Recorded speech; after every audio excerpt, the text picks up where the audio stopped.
promovida pela Secretaria de Gestão de Pessoas, tem por objetivo sensibilizar os participantes quanto à importância do valor organizacional, comprometimento, tanto na vida pessoal quanto na profissional.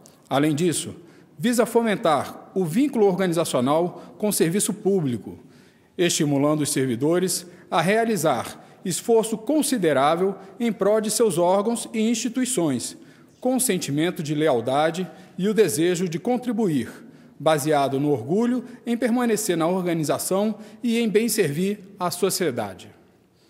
Convidamos para compor a mesa a senhora Solange da Costa Rossi, secretária de Gestão de Pessoas.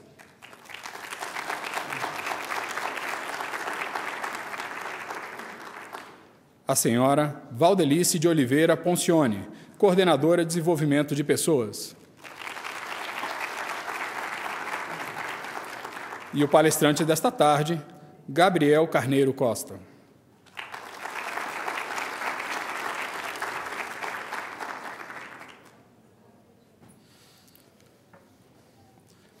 Com a palavra, a senhora Solange da Costa Rossi, secretária de Gestão de Pessoas. Boa tarde a todos. Bem-vindos, servidores do tribunal e servidores que não são do tribunal. É com muito prazer que a Secretaria de Gestão de Pessoas promove a palestra Comprometimento. O comprometimento é um dos valores institucionais do tribunal. E sem o comprometimento, seja ele na vida profissional ou na vida pessoal, a gente não consegue chegar a lugar nenhum. Nós temos que nos comprometer para que a gente possa atingir metas e objetivos para a nossa vida. E pensando exatamente na questão do comprometimento, alguns anos atrás, eu vou dar um exemplo para vocês verem o que é o comprometimento, independentemente do cargo que a pessoa ocupa, de quem é a pessoa, de quanto ela ganha. Hoje de manhã eu estava pensando na questão do comprometimento e me lembrei de um episódio que aconteceu na minha vida. Alguns anos atrás, era aniversário de falecimento da minha avó e eu fui ao cemitério levar umas flores. E nisso chega um senhor bem idoso e pergunta se eu gostaria que ele me ajudasse a regar as flores. E eu falei, olha, não, obrigada, eu já estou indo embora. E esse senhor insistiu e falou, não, eu estou com um regador aqui, eu vou regar as suas plantas. Aí eu agradeci, e aí ele falou assim, não, eu vou ali pegar alguns materiais, uma faca, algumas ferramentas que eu possa tirar essa grama que está aqui na sepultura. E aí eu falei para ele, olha, não precisa, eu não preciso se preocupar. Ele falou assim, não, eu faço questão. E ele não perguntou se eu ia pagar, eu também não falei em questão de dinheiro. E ele foi lá e ele tirou todas as gramas que estavam assim, não deixando a sepultura bonita. E aí, ao final, ele perguntou, a senhora não quer que eu plante umas flores aqui? Eu falei, não, o senhor não precisa se preocupar. E ele insistiu e falou assim, olha, se a senhora quiser, eu planto. A senhora não precisa de me pagar nada. Eu quero mostrar o meu serviço para a senhora depois avaliar. Ele foi tão comprometido e tão... ele estava tão satisfeito com o que ele estava fazendo que, na hora, eu falei, não, eu quero que o senhor plante, sim. Aí ele falou, não, então é o seguinte, a senhora gosta de que flor? Eu falei, não, pode ser qualquer uma. Ele falou, não, eu quero que a senhora diga que eu vou comprar e eu venho plantar aqui amanhã. Aí eu falei, não, mas amanhã é domingo. Ele falou, não, eu venho. Eu tenho serviço, então eu venho trabalhar. Aí eu falei, não, então tá, mas só que eu só vou poder vir aqui no sábado da semana que vem. Aí ele falou, não tem problema, eu venho plantar as flores para a senhora amanhã. Como ele se comprometeu comigo a plantar as flores, no dia seguinte, no domingo, eu estava lá. Aí eu fui, perguntei quanto era, paguei, e ele falou para mim que ele trabalhava os dias que tinha trabalho, e que, inclusive, no domingo, sem problema. Mas que ele tinha uma coisa que ele tinha que fazer todos os dias que ele fosse trabalhar, porque ele tinha se comprometido com a esposa dele. todos os dias ele tinha que jantar na casa dele. Então, que ele trabalhava, ele tinha um compromisso de ir ao cemitério, cuidar das sepulturas, mas que também ele tinha um compromisso de todos os dias jantar com a esposa. E que, por conta disso, todos os dias ele tinha que sair às 4 horas do cemitério. E aí eu perguntei, o senhor gosta do que o senhor faz? Ele falou, adoro. Eu faço isso há mais de 20 anos, eu criei os meus filhos, eu tenho 3 filhos, criei os meus filhos, a minha esposa nunca trabalhou cuidando dos filhos, hoje eles estão na faculdade, já não me preocupo com eles e eu fico realizado em poder sustentar a minha casa com o dinheiro que eu ganho aqui. Ou seja, não era o dinheiro, não era o trabalho que ele fazia ali, para ele aquele trabalho que para muita gente não tem significado, para ele era extremamente significativo. Então o comprometimento, o compromisso que a pessoa tem, independe de qualquer coisa. E o tribunal, agora já falando na parte do tribunal, precisa exatamente de pessoas comprometidas. Porque sem o nosso comprometimento, a máquina que é o tribunal não anda. Então, esse foi um dos motivos que a gente resolveu, então, já sendo uma das últimas palestras do ano, trazer o tema comprometimento. E agora, já encerrando, para passar a palavra para o Gabriel, eu vou vou falar algumas frases para que a gente possa refletir a respeito do comprometimento. Comprometa-se com você, com os outros e com a vida. Comprometer-se é enxergar problemas e vislumbrar soluções. É fazer a diferença, enquanto outros estão fazendo o igual. É mergulhar, ir fundo, não abandonar o barco, mesmo na tempestade. Muitos preferem largar o leme e afundar, e muitas vezes arrastando os outros. Comprometa-se. Comprometer-se não é perda de tempo. Comprometer-se é fazer das pequenas coisas grandes conquistas. Ser comprometido é fazer acontecer, é ter responsabilidade, é responder por algo, é estar consciente do seu papel e de suas obrigações, independentemente do cargo, da tarefa ou do emprego. Comprometer-se é saber que as coisas não caem do céu. Reconheçam a importância dos seus papéis em suas vidas. O maior responsável pelo nosso sucesso somos nós mesmos. Sejam comprometidos. Obrigada.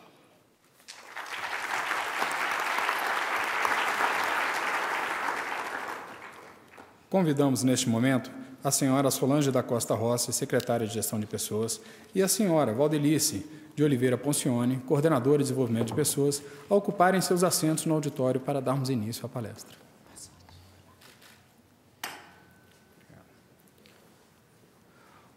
O conferencista Gabriel Carneiro Costa é formado em Comunicação Social, Relações Públicas na PUC e tem formação em Pessoal e Profissional Coach pela Sociedade Brasileira de Coaching. Ao longo da sua carreira, desenvolveu diversos estudos a respeito das relações humanas, felicidade, equilíbrio e sentido da vida. E é autor dos livros O Encantador de Pessoas e À Sombra da Cerejeira, que retratam dilemas contemporâneos na busca pela realização pessoal e felicidade autêntica. Com a palavra, o palestrante Gabriel Carneiro Costa. Obrigado. Boa tarde. É muito bom poder vir falar para vocês aqui, ter esse momento. Eu já vim a Brasília várias vezes palestrar, mas nunca aqui, nunca dentro de algum órgão público aqui de Brasília. Então, é a primeira vez, embora até já tive em outros TJs, mas não no STJ. Então, é muito legal poder estar conversando com vocês, porque eu acho que se puder deixar uma semente aqui de um pensamento que não estavam, vocês não tinham quando chegaram, então vai ter valido a pena todo o esforço do pessoal do evento, e assim como a minha própria vinda. Então, eu já começo agradecendo todo o acolhimento da equipe por estar propondo e conseguindo viabilizar essa vinda. Gente, a minha conversa, eu vou trocar de lugar. Eu não trabalho com fórmula de felicidade. Então, eu não vim aqui trazer nenhuma receita de fórmula de felicidade. Sabe Certamente, muitos de vocês aqui leram aqueles livros que deu muito certo na década de 90. Lembra? Assim, 10 dicas para ser feliz. Lembra desses livros? Né? Agora a gente está com pressa, né? Agora os livros são 5 dicas, né, para ser feliz, né? E vê bem, se eu der dica para ser feliz, são dicas que me fazem feliz. Eu não sei se fazem vocês felizes. Portanto, o que eu vou falar não são dicas para ser feliz. O que eu vou falar, sim, é muito mais uma reflexão, muito mais um ponto de vista, e cada um define a sua própria fórmula de como você gostaria de estar vivendo. Portanto, também nós não vamos subir nas cadeiras, né? Nós não vamos dar as mãos e gritar "ha". Não é esse o meu estilo, até porque eu acho que o "ha" amanhã foi embora, né? Basta a gente abrir o nosso extrato, basta receber um telefonema, basta receber um e-mail, e aquele "ha" já não está mais, não é presente com a gente, e a ideia é realmente que cada um possa acessar a partir do seu ponto de vista, a partir daquilo que é importante para si. E vou tentar deixar como tema central aqui essa questão de comprometimento. E o que eu vejo na maioria dos locais que eu trabalho é que comprometimento muitas vezes é falado do coletivo para o indivíduo. Então, assim, esse grupo precisa ser mais coletivo, esse grupo precisa ser mais comprometido, para que então as pessoas possam se tornar mais comprometidas. E justamente eu acredito no inverso. Até quando eu trabalho com treinamento nessa área, hoje aqui é só uma palestra, mas quando eu trabalho com treinamento, é justamente o caminho inverso. É o indivíduo que é mais comprometido com a sua própria vida, com os seus próprios ideais, que transforma um coletivo melhor. E é sobre isso que, então, eu quero estar aqui conversando com vocês. E gostaria de começar... Meu passo passou. Quero que a gente faça junto aqui um rápido raciocínio, que eu sempre uso nas minhas falas. Ninguém precisa falar nada. Só, por favor, pense aí quantos anos você tem. Todo mundo sabe, né? Quantos anos tem. Eu sou um parênteses. Eu acho que eu estou pagando o preço da minha época estudantil, né? Toda palestra que eu vou, está todo mundo no fundo, né? Só vocês, muito obrigado. Vocês aqui também, muito obrigado. Né? O resto, todo mundo no fundo. Como a vida inteira eu fiquei no fundo, acho que minhas palestras dão nisso. Mas, aí no fundo, pegar a idade que vocês têm hoje, muito bem. Se pudesse fazer um contrato com Deus e escolher uma idade de morte, não precisa falar. Pensa aí. Né? Que idade você escolheria para morrer? E assim, eu estou falando morreu na boa, tá? Não estou falando de uma doença, nem uma tragédia, não ficou meses na cama. Tá? Aquele tipo de morte que eu imagino que todo mundo deseja, assim, sabe? Deu um beijo na família, foi dormir, não acordou. Né? Se pudesse contratar com Deus, fica tranquilo que Deus não está lá em cima anotando, é só um exercício nosso aqui. Né? Se pudesse contratar com Deus, que idade você contrataria? Pegaram? É uma pergunta, tá, gente? Sempre que eu perguntar, vocês façam assim ou assim, para a gente sintonizar bem aqui. Pegaram a idade de morte? Confortável? Mais ou menos, né? Nunca é assim muito confortável. Tá bem. Pega a idade de morte, diminui da idade que você tem hoje. Pode usar os dedinhos, tá? Não tem problema, tá? Se tiver muito difícil o cálculo, arredonda a idade da morte. Não tem problema também, para facilitar o cálculo, não vai fazer diferença. Fizeram? Diminuíram um do outro? Uma pergunta, gente. Esse número que deu aí é X anos restantes de vida desejada, concordam?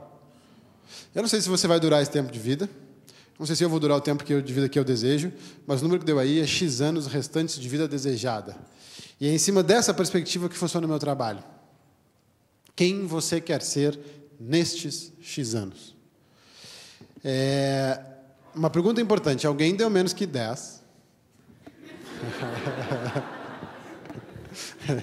Eu sempre pergunto com medo, né? Que alguém levante a mão, né?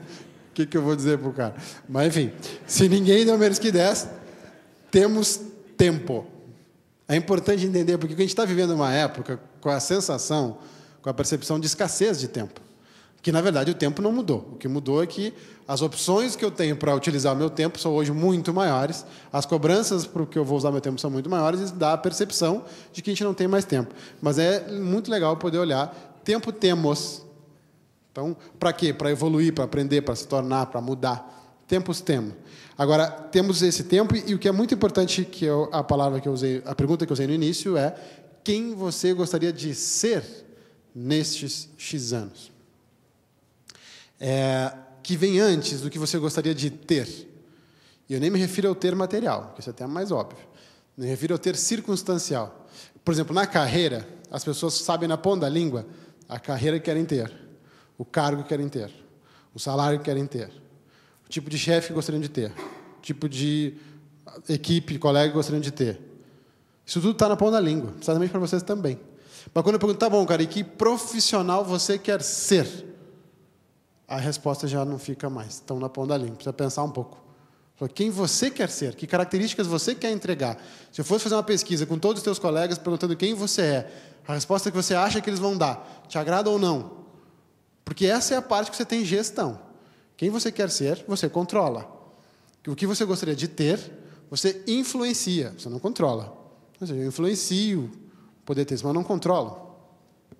Sabe, por exemplo, pais e filhos repetem o mesmo processo. Eu tenho um projeto especificamente com pais e filhos. Inclusive, uma pergunta. Quem aqui tem experiência como pai ou mãe? Levanta a mão. Uma boa parte. Quem tem experiência como filho? Levanta a mão.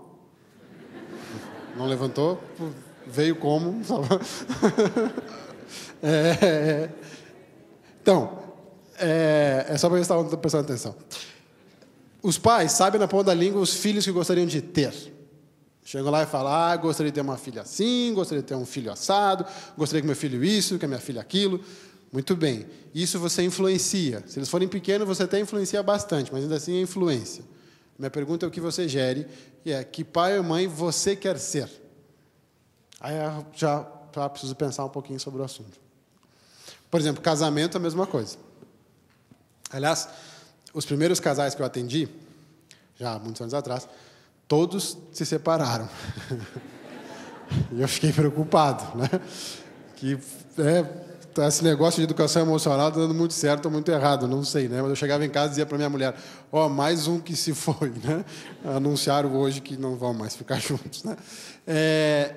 Mas casal, é muito interessante, eu quero dar um exemplo de uma situação que aconteceu com o primeiro casal que eu atendi, já se vão bons anos, mas que até hoje eu gosto de dar esse exemplo, porque explica muito bem essa diferença entre ser e ter.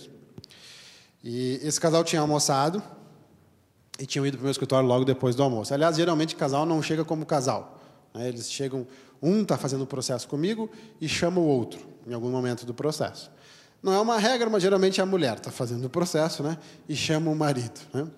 E o marido, quando vai lá falar comigo, vai assim super aberto, né? Super disponível para falar comigo, né?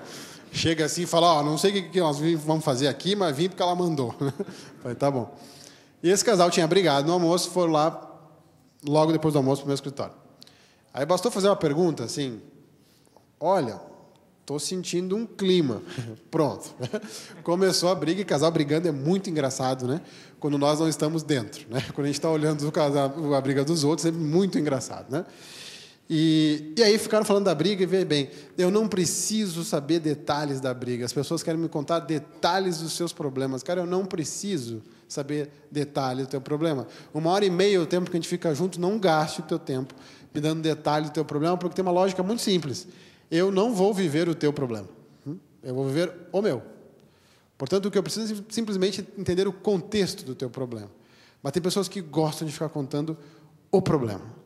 E aí começam a surgir frases que muitos repetem. Falam, Gabriel, mas tu não conhece meu marido. Né? Mas tu não conhece meu filho. Mas tu não conhece meu chefe. Mas tu não conhece meu mercado. Mas tu não conhece a minha casa. E aí vai um monte de coisa que eu não conheço. E aí começa muito a falar dos outros, sabe? Os outros. Porque ele, porque ela, porque eles, porque elas. Né? Os outros, né? É tão forte os outros que dá vontade de dizer para esse tipo de cliente, cara, faz o seguinte, vai embora e chama os outros, né? O processo é com eles, né? Contigo está tudo certo, né? A gente começa a já ver bem como é que está o grau de comprometimento, né? O problema é dos outros, né? Mas, voltando para esse casal, tá bom, já entendi um pouquinho da briga entre vocês, até porque os casais não brigam por motivos assim tão diferentes, né? Tudo sempre muito parecido. Comecei por ela, fulana. Esquece ele. Esquece teu marido. Que esposa você quer ser? Ela falou, Gabriel, eu quero ser uma boa mãe de família. Mãe de família é uma coisa, esposa é outra. Pode ou não andar junto. Minha pergunta é que esposa você quer ser? Ela falou, não entendi tua pergunta. Falei, tá bom, vou tentar te ajudar, tá? Vou dar uma força. Qual é o teu estilo como esposa? Qual é a tua entrega como esposa? Mais participativa, mais afetiva, mais carinhosa, mais brincalhona, tem carreira, não tem carreira, tem hobby, não tem hobby, te envolve com os hobbies do marido, não te envolve, gosta de estar junto o tempo todo, gosta de cada um ter o seu momento. Porque não tem esposa certa e esposa errada. Tem o teu jeito de ser esposa. Qual é? Ela falou, Gabriel, nunca pensei sobre isso. Tudo bem, me virei para o cara, falei, cara, já ganhou um tempinho para pensar, né? Qual é o marido que você quer ser? Ele falou, Gabriel, nunca pensei sobre isso. Eu falei, então não tem como fazer o processo comigo. Porque vocês não sabem quem vocês gostariam de ser nessa relação. Vocês sabem quem vocês gostariam que o outro fosse. E estão vindo aqui na expectativa que eu transforme o outro naquilo que você gostaria que eles transformassem. Lamento te dizer, mas ele só vai se transformar naquilo que você gostaria que eles transformassem caso ele ou ela também queiram. Caso contrário, não vai acontecer. Isso fica muito claro, a história de ser e ter. E quando a gente pensa em comprometimento, é muito parecido, porque as pessoas estão muito comprometidas em ajudar os outros a mudar. As pessoas estão muito comprometidas em mostrar para os outros o que os outros precisam mudar. As pessoas estão muito comprometidas para fazer lista dos problemas. As pessoas estão muito comprometidas a ensinar os outros o que os outros têm que mudar. E a gente não vê esse comprometimento para si. O que eu preciso fazer nesse processo de mudança? Para isso, tem que romper um negocinho chamado Síndrome de Gabriela, que é um azar com o meu nome. É um azar. Tem alguma Gabriela aqui? Eu não vou chamar para vir aqui na frente. Tem alguma Gabriela? Nenhuma. Tem algum Gabriel? Estou sozinho. Tudo bem. Síndrome de Gabriela. Vocês lembram da música da minissérie Gabriela? Lembram do refrão? Como é que é? Eu nasci assim, eu cresci assim, eu serei sempre assim, sempre Gabriela. Então, isso é clássico. Então, o cara começa a falar as coisas que ele gostaria de ser e não está conseguindo ser. Gostaria de ser mais calmo, gostaria de ser mais organizado, gostaria de ser mais motivado, gostaria de ser mais proativo, gostaria de ser mais social, gostaria de ser mais expansivo. Sei lá, características, tá? De novo, eu não sei qual é o que você gostaria. Não vim da fórmula. Agora, aquilo que você acha que você poderia melhorar, é isso que nós estamos falando. Aí, vamos lá, começamos a pensar nisso e o cliente fala assim, Gabriel, pensei melhor, não vai dar. Por quê, cara? Sempre tem esse suspiro na frente, sempre faz parte. Né? Eu nasci assim, eu cresci assim. E não adianta, cara, eu vou morrer assim. Não raro, ainda bota toda a família junto. Fala, Gabriel, eu venho de uma família que é assim, todos somos assim. Sempre foi assim lá em casa. Né? Não vai mudar. Né? Síndrome de Gabriela nas empresas. Tem todas. Públicas, privadas, grandes, pequenas, novas ou antigas, não importa. Tem todas as empresas têm síndrome de Gabriela. Quer ver como é que funciona a síndrome de Gabriela na empresa? Olha só, eu vou falar um negócio agora, mas foco em mim, tá? Foco em mim. Eu começo a falar, começo a procurar os colegas. Né? Foco agora em mim, né? Para a gente não entregar ninguém. Né? Síndrome de Gabriela nas empresas. Você começa a trabalhar aqui, os primeiros dias, primeiras semanas, empolgado, feliz, cheio de ideia. Você quer botar em prática coisa que você aprendeu em outros empregos, ou que você aprendeu em estudos, ou porque você teve ideia mesmo. Aí você quer começar a fazer isso. Aí surge um colega síndrome de Gabriela. E esse colega é alguém que está na empresa, está aqui no órgão, há muito tempo. Nem todo mundo que está há muito tempo pratica síndrome de Gabriela, graças a Deus. Mas todo praticante de síndrome de Gabriela é porque está há muito tempo naquele ambiente. E aí essa pessoa vem, foco em mim, tá? Que já tem uns balançando, já eu mal estou explicando. Aí o cara vem e fala assim, tu é novo na casa, você é teu parceiro, vou te contar como é que as coisas funcionam aqui nessa merda. E aí começa a fazer o seguinte, olha só, vou te explicar como é que funciona. E aí, tá vendo tal ideia? Nem tenta, aqui não funciona. Tá vendo tal coisa? Cara, eu estou aqui há anos, não vai funcionar.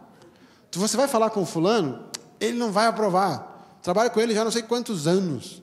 Isso aqui sempre foi assim, isso aqui sempre vai ser assim. Isso faz parte de todos os ambientes que eu trabalho. Síndrome de Gabriela, o que acontece? A gente compra essa ideia, a gente leva a sério isso que a gente escutou desse amigo, né? E passa um tempo, entra alguém novo, e nós estamos reproduzindo para essa pessoa. Cara, nem tenta, porque aqui não funciona. O Brasil vive uma grande síndrome de Gabriela há muito tempo. Que esse país não tem jeito. Como é que qual é o primeiro processo de mudança? Se a gente for estudar, se cada um de vocês aqui, certamente alguns até já fizeram, se tem uma coisa em comum, em qualquer teoria sobre mudança, qualquer teoria que você pegar sobre mudança, todos têm um ponto em comum. A primeira coisa para a mudança é acreditar que é possível mudar. Isso é unânime em qualquer teoria. Porque senão a gente fica usando uma coisa... O meu pai falava para mim uma frase que certamente vocês já falaram ou vocês já escutaram essa frase. Meu pai dizia assim, meu filho, as pessoas não mudam. Você lembra dessa frase? O que é raiz, né? O que é essência, é essência. Não tem como mudar o fulano. Não, eu mudar o fulano realmente não tem. Mas se o fulano quiser mudar, sim, é possível. Já trabalhando há praticamente 15 anos com isso, eu tenho um histórico grande para saber que, sim, as pessoas podem mudar e podem mudar muito. E trabalhei com pessoas que mudaram drasticamente seu estilo de ser, sua maneira de se relacionar, sua maneira de enxergar a vida. A maioria, não, a minoria. Fácil? Não, difícil. Rápido? Não, lento. Mas possível fazer esse processo de mudança. E dentro desse processo de mudança, o que mais me instigou nos últimos anos foi olhar, tá bom, dentro dessa ideia, e quero, por exemplo, me tornar mais comprometido, independente do que acontece. Porque eu falei, você não precisa me contar do seu problema, você precisa me contar quem você é diante do problema. Isso é quase um mantra no meu trabalho. A pessoa vem e fala assim, eu trabalho num lugar que o ambiente é ruim. Quem você é no ambiente ruim? Eu estou num casamento que minha mulher não é minha parceira. Quem você é diante de uma esposa que não é mais parceira? Eu tenho um filho que não fala mais comigo. Quem você é diante de um filho que não fala mais com você? É um mantra que eu devolvo. Cara, quem você é diante do que você está me contando? Porque nós podemos ficar aqui sentados falando de tudo que está me contando, ou nós podemos sentar e pensar quem você é diante do que você me conta. E comprometimento tem a ver com isso. Independente do que está acontecendo, é um comprometimento que nasce primeiro em mim. Eu estou combinando isso comigo. E eu queria entender por que algumas pessoas conseguem fazer esse grau de comprometimento, conseguem fazer esse processo de mudança e outras não. Porque ao longo da carreira, obviamente, tive muitos clientes que mudaram e tive outros tantos que desistiram pelo caminho. E aí eu percebi 3 coisas em comum, 3 características em comum em todos esses clientes que passaram e que realmente conseguiram chegar onde gostariam de chegar. A primeira é estado emocional de coragem. Por quê? Porque mudar dá medo. Nós temos medo de fazer processo de mudança. Por quê? Porque está desconhecido. Portanto, eu não sei o que vai acontecer. E, portanto, dá medo. Aí tem cliente que lá dentro do meu escritório, eu tenho um quadro em branco, a gente vai lá e rabisca um monte de coisa que é da vida dele, que é o plano de vida dele. Aí ele está lá olhando para aquele quadro e fala assim, Gabriel, se eu tivesse certeza que isso aí ia dar certo, daí eu ia. É mesmo, que coisa mais óbvia. Porque se aquilo que eu tenho medo, eu tivesse certeza que ia dar certo, eu não teria mais medo, já teria feito. É óbvio. A gente justamente não faz, porque eu não tenho certeza se vai dar certo. E aí tem uma frase que eu uso muito com meus clientes, que eu vou deixar aqui espero que vocês lembrem. Que, cara, tem uma hora que bate o medo para fazer a mudança, mas eu já planejei, eu já organizei, mas eu sigo com medo. Só tem uma coisa a fazer, cara. Bota a fralda e vai. Cada um faz a sua imagem aí. Bota a fralda e vai. Por quê? Porque o medo não vai passar. Lamento, cara. Agora alguém chega assim, Gabriel, vim aqui porque eu quero perder o medo. Veio no lugar errado, eu não tenho como te tirar o medo. O que a gente pode é planejar que você faça mesmo com medo. Porque a gente aprendeu muito sobre esse lugar, que as coisas são ou. Né? Ou eu estou com coragem, ou eu estou com medo. Não, eu estou com coragem e com medo. Porque eu posso estar feliz e triste ao mesmo tempo, e isso não é ser bipolar. Né? Isso é ser humano. Você, cara, estou muito feliz que hoje tais coisas deram certo, mas estou triste, cara, porque eu soube que outra não sei o que ela deu errado. Isso é ser humano, é e. Portanto, a coragem é e também. Estou com medo, estou inseguro, e estou com coragem. E vou ir igual. E vou caminhar mesmo assim. E quando a gente fala em medo, linkado com a história de comprometimento, eu percebo que talvez, não sei se o maior, mas se não o maior, um dos maiores medos que o ser humano tem é de falar. Eu não me refiro a falar em público, porque isso aí tem gente que nem quer. Eu falo conversar. Conversas significativas. Conversas profundas. O ser humano tem muito medo de ter conversas significativas. Vai falar com o teu chefe uma história que você sabe que pode ser que ele te critique. Não falo.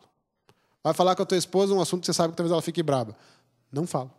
Vai falar com o filho um assunto que talvez ele não entenda. Não falo. O ser humano tem medo de conversas profundas. E processo de mudança passa por conversas profundas, porque não tem jeito. Não vai ficar bem do nada, sabe? Ah, eu estou de mal com tal pessoa. O que você está fazendo? Não, nada. Aliás, uma resposta bem masculina, às vezes, sabe? Não, mas vai melhorar. Vai melhorar como, cara? Do nada. Você acha que vai um dia, vai acordar, vai baixar uma luz e vai mudar. Você vai ter que falar sobre esse processo. Ou então não reclame. Mas o processo de mudança passa por falar, passa por conversar e nós temos medo. Então, lembrando, o primeiro é o estado emocional de coragem. O segundo, que para mim, inclusive, dos três é o mais importante, é a disposição para deixar de ser. O que é isso, gente? Entre quem eu sou e quem eu quero ser, existe um caminho. Inevitavelmente existe um caminho.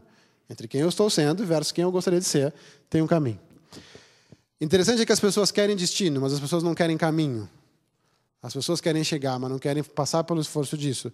As pessoas querem mudança, mas não querem mudar. Aliás, nós estamos vivendo exatamente isso no Brasil. Nunca se discutiu tanto a necessidade de mudança. Esse país tem que mudar, essa cidade tem que mudar, esse governo tem que mudar, esse órgão tem que mudar.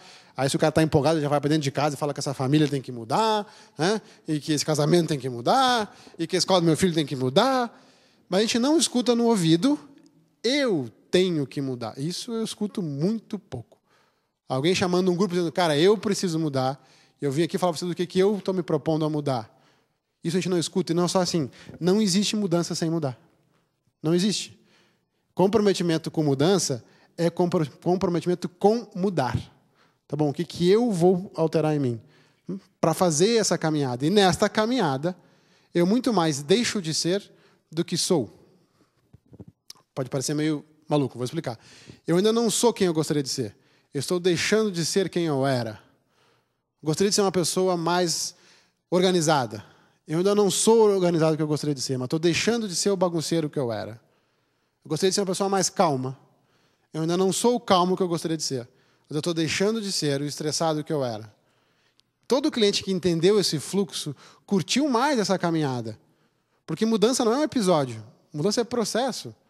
A gente faz uma ideia que eu vou conseguir um emprego, vou conseguir, sei lá, vou casar, vou ter um filho, vou assistir uma palestra, vou ler um livro, e minha vida vai mudar. Não, não vai. Se isso tudo for bom, você terá episódios marcantes dentro de um processo. Mudança é processo. E tem que curtir essa caminhada. Quando eu era pequeno, eu ia para a praia com meus avós maternos, passava na casa da minha mãe, me pegavam. Meu avô era aquele estilo que, enquanto dirigia, não podia falar com ele, né? Duas coisas ao mesmo tempo não dava. Então, a conversa até a praia era com a minha avó. Uma criança entra no carro, ela anda 20 quilômetros, o que ela pergunta? Tá, chegou, falta muito, tá perto, enfim. Eu não era uma criança diferente dessas todas, né? 20 quilômetros, vó, falta muito? E ela dizia, já faltou mais. Quando eu te peguei na tua casa, faltava mais. Eu ali, 5, 10 anos, escutava isso e falava, né? Porque não me dizia nada essa resposta, né? Andava mais 20 quilômetros, vó, falta muito? Já faltou mais. Quando tu perguntou a primeira vez, faltava mais. E novamente eu, né? E assim nós íamos até a praia. Eu nunca sabia se a gente estava chegando ou não, né? Mas eu lamento que a minha avó faleceu, sem poder dizer para ela que essa frase tem tudo a ver com o meu trabalho hoje, de ajudar as pessoas a enxergarem, cara, já faltou mais. Por quê? Porque a gente sempre olha o quanto falta. E quando falta muito, a gente não olha o que a gente já andou. Que, inclusive, para mim, é o Brasil. Falta muito para esse país ser um país que a gente realmente tem orgulho. Muito. Aliás, ultimamente está escrachado o quanto falta. Mas, gente, já faltou mais. Porque a gente nem debatia isso. Não estou nem falando da geração dos meus pais, estou falando eu mesmo. Eu não debatia como a gente debate hoje. Eu não via coisas como a gente está vendo hoje. Já faltou mais. Gabriel, então tu é muito otimista? Não. Também critico. Também me irrito. Também penso em fazer as malas e ir embora desse país. Que certamente todo mundo aqui já pensou um dia. Também, gente. Eu só quero mostrar que já faltou mais. Essa conexão que também é importante. Não é deixar de olhar o quanto falta, mas é olhar o quanto falta e olhar o quanto eu já andei. É os dois, de novo, é e, não é ou. Porque senão fica sempre olhando quanto falta e sempre falta. Porque quando a gente chega lá, o lá não está mais lá. Tenho certeza que todo mundo aqui já viveu isso. Quando eu cheguei lá, o lá não estava mais lá. Ele andou. Então, sempre falta. A pergunta é de novo, tá bom, cara. Você continua pensando o que falta, isso te dá ambição, isso te dá plano de vida, isso te dá energia para seguir em frente. Ótimo. Eu só quero que você pare um pouquinho e pense para trás o que você já andou. Você pergunta para uma pessoa segura o que ela já andou, ela sabe te responder. Por isso ela é segura. Você pergunta para uma pessoa insegura o que você já andou, a pessoa não sabe responder, e por isso é inseguro, porque não reconhece o que já andou. E por que eu acho que a gente tem tanta dificuldade de curtir esse caminho, tanta dificuldade de curtir essas etapas e reconhecer que já faltou mais? Porque eu entendo que nós damos muito valor ao esforço. Exageradamente damos valor ao esforço. A nossa cultura é uma cultura que dá um valor exagerado ao esforço. O esforço tem valor, gente? Tem. Não estou tirando o valor dele. Certamente todo mundo aqui já se esforçou por algo, que botou um super esforço e quando conquistou, tem orgulho de dizer, eu me esforcei muito para chegar nesse lugar. Certamente todo mundo tem uma história assim para contar, e ótimo. Mas eu entendo que o esforço não pode ter mais valor do que aquilo que eu me torno ao longo do caminho. O esforço não pode ter mais valor do que as coisas que eu conquistei ao longo do caminho. O esforço não pode valer mais do que isso, sabe? E o que eu vejo é a gente supervalorizando o esforço. E 100% dos meus clientes, 100%, querem uma vida mais fácil. Aliás, uma pergunta. Alguém aqui quer uma vida mais difícil? Se alguém tiver vontade de ter vida mais difícil, assista em pé a palestra, que ela fica um pouquinho mais difícil. Né? Só que vê bem. Se eu quero uma vida mais fácil, está na contramão de supervalorizar o esforço. Porque a pessoa que supervaloriza o esforço precisa estar sempre muito enrolada para poder contar o esforço. E nunca vai simplificar a própria vida. Porque está na contramão. Uma vida simples não é uma vida com necessidade de esforço. Aí você pergunta, como é que você está? Trabalhando. Aí a voz muda. Aí fica assim. Você está lá no fim de semana, curtindo um almoço de família, dando risada, brincando. A energia está lá em cima. Aproveitando, cara, me diz uma coisa, como é que está a tua carreira? Aí o cara fala, tu nem sabe. Falou, mudou a energia em 2 segundos, né? Para fazer o esforço.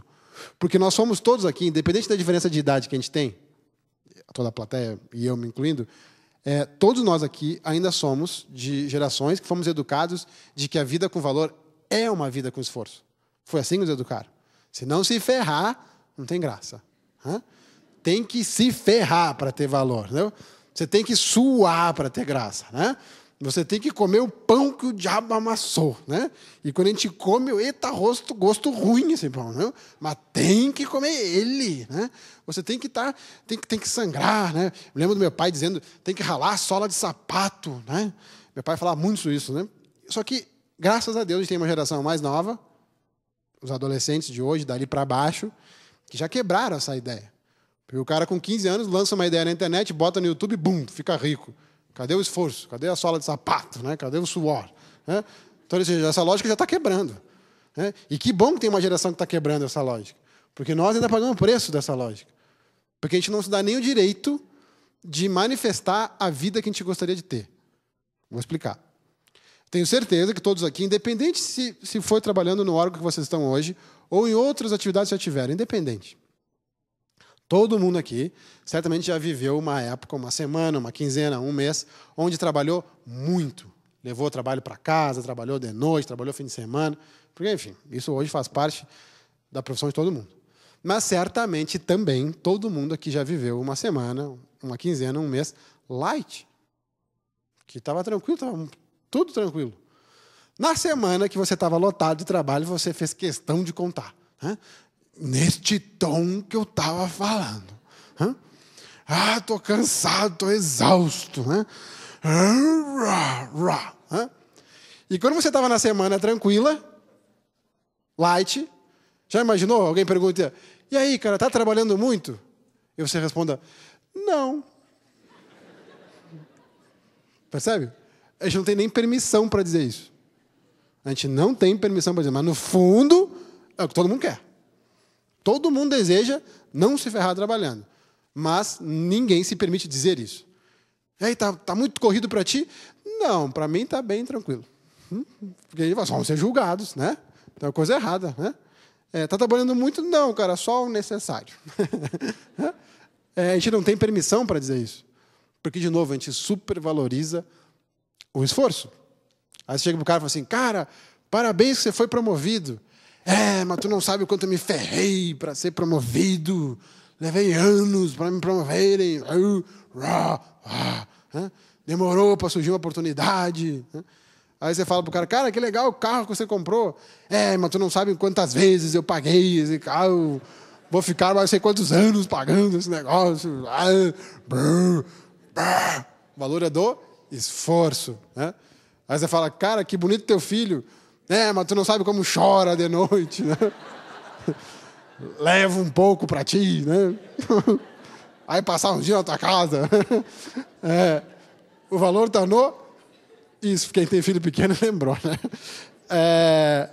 O valor está no esforço. A gente nem sequer aceita o elogio. A gente precisa sempre contrapor com o esforço. E vê bem, se eu supervalorizar o esforço, eu não terei uma vida mais simples. E quando a gente pensa em comprometimento, o comprometimento está muito mais nas coisas simples. Porque não adianta você dizer para o outro, eu sou muito comprometido porque eu me ferro. Porque isso é só uma ideia de comprometimento. Porque quando a gente realmente sabe que alguém está comprometido, não é porque o cara se ferrou. Quando eu sinto que alguém está comprometido comigo, não é porque ele se ferrou. É porque ele resolveu o que eu precisava, é porque ele fez o que eu esperava, é porque ele me surpreendeu positivamente. É isso que me dá a real percepção de que alguém está comprometido comigo. Mas a gente acha, e nos iludimos, e vamos para as redes sociais contar o esforço, porque sempre vai ter uma mãe para dizer, coitadinho dele. Né? Minha mãe, quando eu falava muito isso, né? Mãe, estou trabalhando horrores, minha mãe dizia, ai, coitado, merece sucesso. Mas nem sabe o que eu faço, cara. Não, que Deus te abençoe e te dê muito sucesso. Mas você nem sabe o que eu faço. Ela nem sabe a qualidade que eu estou fazendo. Mas está me desejando sucesso porque eu estou aqui contando que eu me ferro. E vê bem, sucesso não é para quem se ferra, sucesso é para quem dá resultado. Então, isso tem muito mais a ver com comprometimento, diminuir esse supervalor do esforço que nós aprendemos dessa forma e trocamos entre nós dessa forma. Porque é isso que a gente valoriza um dos outros. Que se entra um colega ali e fala assim, desculpa que eu cheguei atrasado, porque cara, eu estava na correria, tentei de tudo para me liberar para vir nessa palestra, não deu, mas cheguei agora. Muitos aqui iam dizer, que exemplo de colega. Né? O outro aqui que chegou às 13h30, a palestra era às 4h, mas chegou às 13h30, ficou tomando um cafezinho. Alguém chegou e falou, olha lá, não trabalho. Aquele cara está às 13h30 tomando café. E ninguém avalia o que cada um faz. O das 4h30, das 13h30, a gente não avalia o que cada um fez, o que cada um gerou, o que cada um está pendente. Que essa seria a avaliação para poder dizer se realmente a pessoa está comprometida ou não. Né? E não, de novo, pelo valor do esforço. Como eu falei, são 3 pontos. E o terceiro é que pessoas precisam de pessoas. E, para mim, inclusive, desses 3, é o que tem mais sintonia com a palavra comprometimento. É impossível chegar em algum lugar sozinho. Comprometimento exige nos conectarmos com outras pessoas. Seja para pedir, seja para ajudar, seja para compartilhar. Mas podemos nos conectar mais. Se eu pedir para vocês pensarem, há um momento da tua vida que você considera que foi importante, um momento da sua vida que você se considera vitorioso. Puxa da memória, um dia que você se considerou assim, nota 10. Né? Você realizou algo, você conquistou algo, você evoluiu em algo. Se você puxar da memória esse dia ou essa época, alguém estava lá com você. E provavelmente no plural. Pessoas estavam lá com você. Pessoas para indicar, compartilhar, sugerir, emprestar, confiar, ensinar. Alguém estava lá. A pergunta que eu uso muito com o cliente, depois que a gente começa a traçar um plano, é para quem você vai contar o teu plano? Para quem você vai pedir ajuda? Porque eu escuto muito cliente dizendo assim, Gabriel, eu não gosto de pedir ajuda. Que pena, porque com ajuda vai mais fácil, com ajuda vai mais rápido e com ajuda tem menos esforço. Que no fundo é o que a gente quer. Então, larga essa crença que você não pode pedir ajuda porque isso é fraqueza, que você não pode pedir ajuda porque você tem que se ferrar. Larga essa crença e vamos botar o foco em fazer acontecer. Da mesma forma, que é muito interessante o comprometimento, fala assim, fulano não está comprometido comigo. Mas você já falou para o fulano que você precisa que ele se comprometa com você? Já explicou para o fulano o que é para você comprometimento? Aí uma frase muito comum, não, mas ele deveria saber. Se ele fosse bom como eu, ele deveria saber. Se a pessoa é mais velha, então, fala, quando eu tinha a idade dele, eu já era assim. Isso é você. Se você não alinhou isso, não tem como ser comprometido com algo que eu desconheço. Porque eu não tenho o óbvio. Se eu desconheço o que é ser comprometido na prática com uma pessoa, eu não posso ser cobrado por isso. Então, pessoas precisam de pessoas. Tem cliente meu que vem e fala assim, eu tenho um sonho. Não importa qual. Faz 10 anos que eu tenho esse sonho e eu nunca realizei. Eu sempre acho um pouquinho estranho, mas bom, vamos ver o que é. Aí ele começa a contar o sonho e fala, cara, para quem você já contou esse sonho? Aí o cliente bate no peito e fala, para ninguém. Com orgulho. Fala com orgulho que para ninguém. Fala, cara, por que você está com orgulho que não contou para ninguém? Porque se eu contar, vão botar olho gordo. Porque se eu contar, vão invejar. Amigo, vão invejar? Vão. Por uma lógica muito, muito simples. Todo mundo inveja. Todo mundo que está aqui já invejou pra caramba. Se não hoje mesmo, ontem. No máximo ontem. Deu. Se a gente voltar 3 dias para trás, a gente vai lembrar de alguma coisa que a gente invejou. A gente não fala isso muito da porta para fora, para nos proteger, tudo certo, mas você sabe que você invejou. Então, se você contar o seu sonho, alguém vai invejar? Sim, alguém vai. Mas tem uma parte que, invejando ou não, tem uma parte que vai te ajudar, que vai lembrar de você, que vai indicar, vai confiar, vai emprestar, vai ter uma ideia. E essa parte faz você fazer. Essa parte te ajuda a executar. Essa parte te ajuda a botar em prática. O resto que só te inveja e não faz nada, só te ajuda a ficar parado. E você passa a vida parada com medo desses. Que quando você lá na frente lamentar que não fez, eles não vão estar nem por perto. Então, mudar de novo esse conceito, pessoas precisam de pessoas. Não há como trabalhar comprometimento sem considerar que eu preciso ajuda e sem considerar que eu devo ajuda.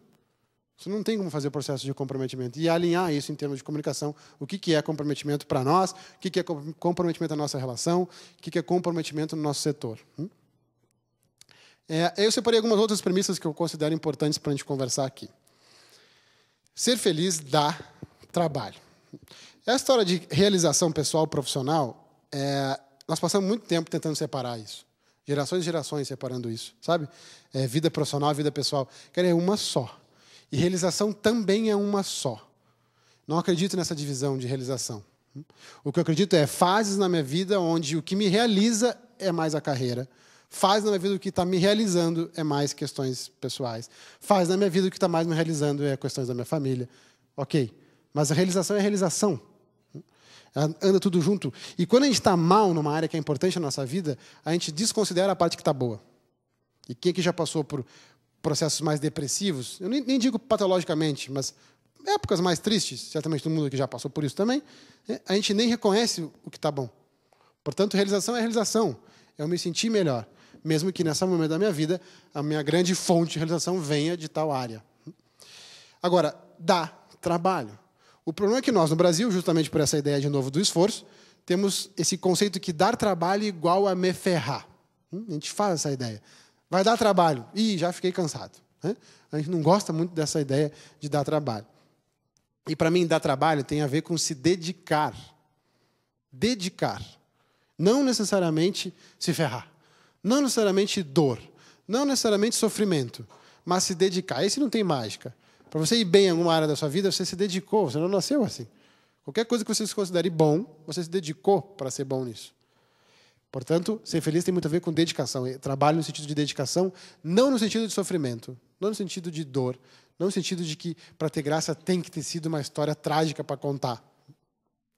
Agora, tem uma história muito interessante, uma percepção que a gente está vivendo muito interessante. Eu acho que não tem aqui, pelo menos não estou vendo, né? Mas a maioria dos lugares que eu vou, de novo, não importa se público ou privado, tem a geração desse público que está aqui, aí tem os estagiários. Tem algum estagiário aqui? Que eu não reconheci ninguém. Tem algum estagiário que está assistindo? Não? Pode levantar a mão. Tem 2, tá? Pode vir aqui na frente? Não, tô brincando, tô brincando. Não, é brincadeira. É uma coisa, e não é com eles, tá? Que eu vou falar. Em todo lugar que eu vou.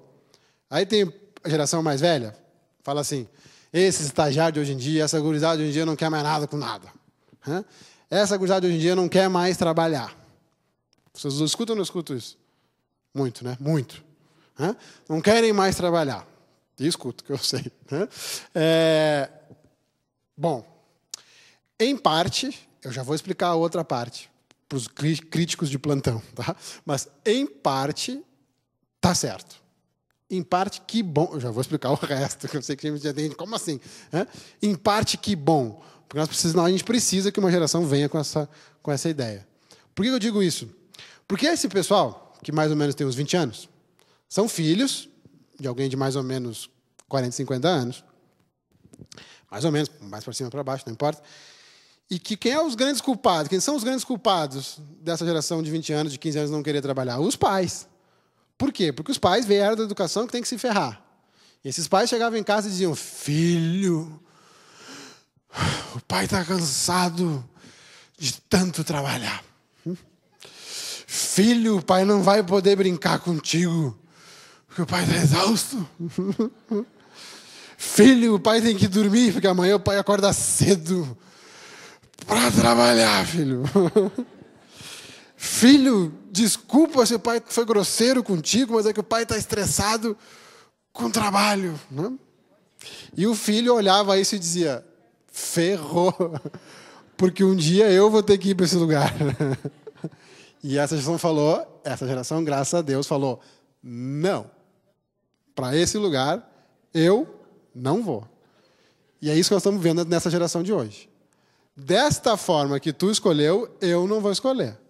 Te ferrar a vida inteira, trabalho e dormir, trabalho, dormir, trabalho, dormir, trabalho, dormir, para dizer que no fim, quando você tiver 60, 70, você vai ter uma aposentadoria para ir ter segurança, eu não vou comprar, eu vou curtir a vida desde agora.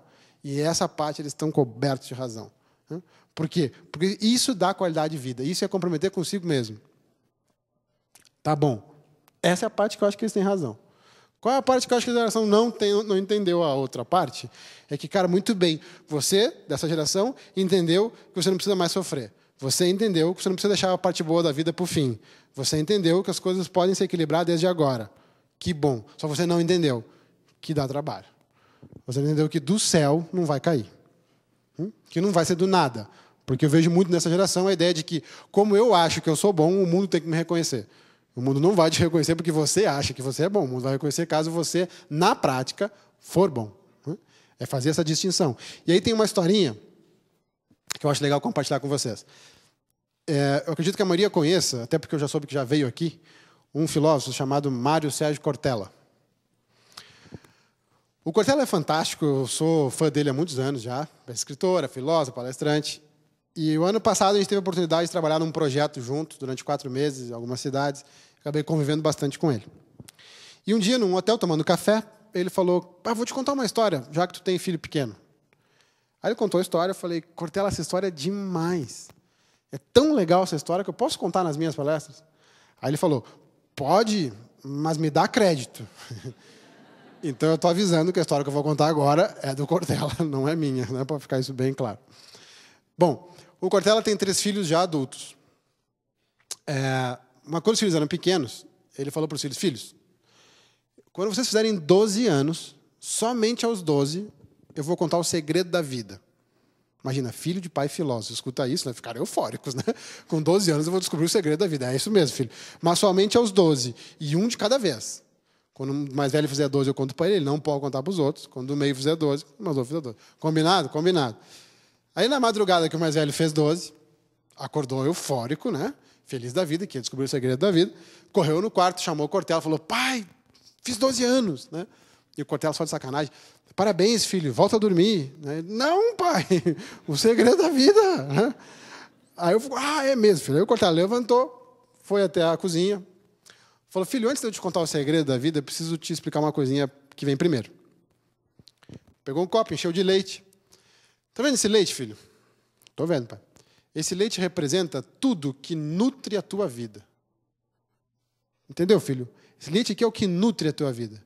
E é você, filho, que escolhe qual é o leite que você quer beber da vida. Você vai escolher o leite que você vai beber ao longo da tua vida. É você, filho, que vai escolher a quantidade de leite que você quer beber da sua vida. É você, filho, que vai escolher a frequência que você quer beber leite da vida. É você, filho, que vai escolher o tipo de leite que você quer beber da vida. É você, filho, que vai escolher tudo sobre o teu leite. Está claro isso para ti, filho, para que eu possa ensinar o segredo da vida? Está claro, pai. Entendi. Então é o seguinte, filho. O segredo da vida é: a vaca não dá leite. Boa noite, filho. Aí o filho ficou assim como vocês, né? Como eu também fiquei no dia que o Cordelo me contou, né? O filho, não, pai, não é possível. É, filho, a vaca não dá leite. Não, pai, a parte do copo eu entendi, mas a vaca ficou difícil, né? Falei, filho, então eu vou te explicar melhor, filho. A vaca não dá leite. Tem que ir lá tirar.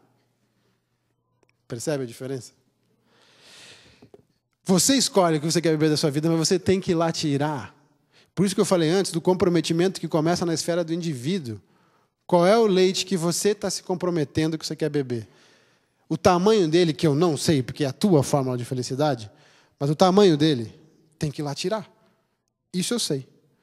Tem que ir lá tirar. Sabe? Porque não vai vir. Aí tem gente que passa a vida inteira olhando para a vaca do outro, sabe? Aí fala assim, olha lá, a vaca do outro está lá tão bonito, dando leite para ele. Não está dando leite para ele, cara. Porque esse leite ninguém pode dar. Ninguém. Nem pai e mãe. Se engana o pai e a mãe que acham que podem dar esse leite. Se frustram, inclusive, como pai e mãe, achando que podem dar esse leite. Não podem. Um bom pai e uma boa mãe podem, no máximo, deixar a vaca mais perto. Filho, fui um bom pai para ti, deixei a vaca mais perto. Ótimo. Muito obrigado. O resto, filho, é você que vai ter que ir lá tirar. Por de vez em quando tem cliente meu que me conta a sua história, a sua infância. Eu escuto e penso, putz, cara, tua família deixou a vaca longe pra caramba, né? Que tem umas histórias que falam, meu Deus, os caras botaram a vaca longe, né? E aí, cara, tem uma coisa muito legal de a gente pensar, da diferença entre destino e escolha. Destino e decisão.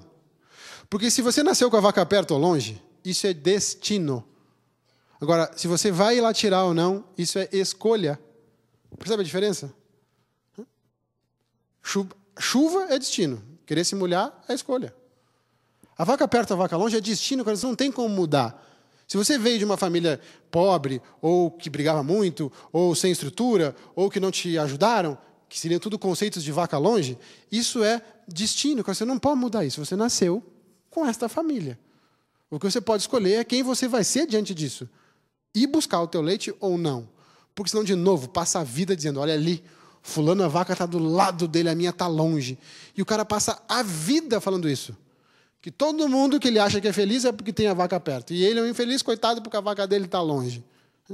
E eu acredito muito que, para aumentar um pouquinho a história do Cortella, nós não estamos falando de uma vaca, estamos falando de várias. E eu duvido que todo mundo nasceu com todas longe. Duvido.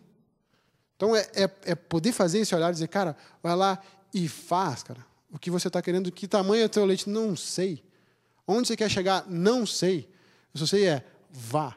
Tem um caminho para fazer. Eu falei antes, quer destino, mas não quer caminho. E tem um caminho. Sabe, quero chegar a um lugar que poucos chegam, vai caminhar que poucos caminham. Isso é um conceito já antigo, não é nem meu. Então, comprometimento, de novo, nasce primeiro eu comigo.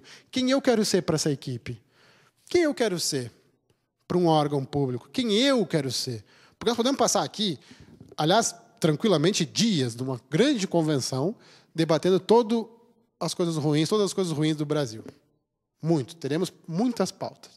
Mas o que eu acho muito relevante também, eu não estou anulando as pautas de criticar o Brasil, mas o que eu considero também muito importante é tá aí quem eu quero ser. O que é possível agora? Essa é uma pergunta que eu deixo com vocês, que eu faço com muito cliente. O cara chega no meu escritório e começa a falar muito pegando o exemplo do Brasil, né? Tu viu na revista, saiu não sei o quê, o fulano foi pego porque o governo, porque a corrupção. Eu falo, tá bom, cara, e o que é possível você fazer agora? O que dá para você fazer agora? É trazer para mim, cara. Quem você quer ser para cá? Eu sei que tem mais de um órgão hoje aqui representado. Quem você quer ser para o que você trabalha? Quem você quer ser para o seu colega do lado? Quem você quer ser dentro desse processo de mudança? Quem você quer ser? Porque senão você vai ficar velho dizendo que esse país não é o país que você gostaria. Esse é o conceito, de novo, do leite. Né?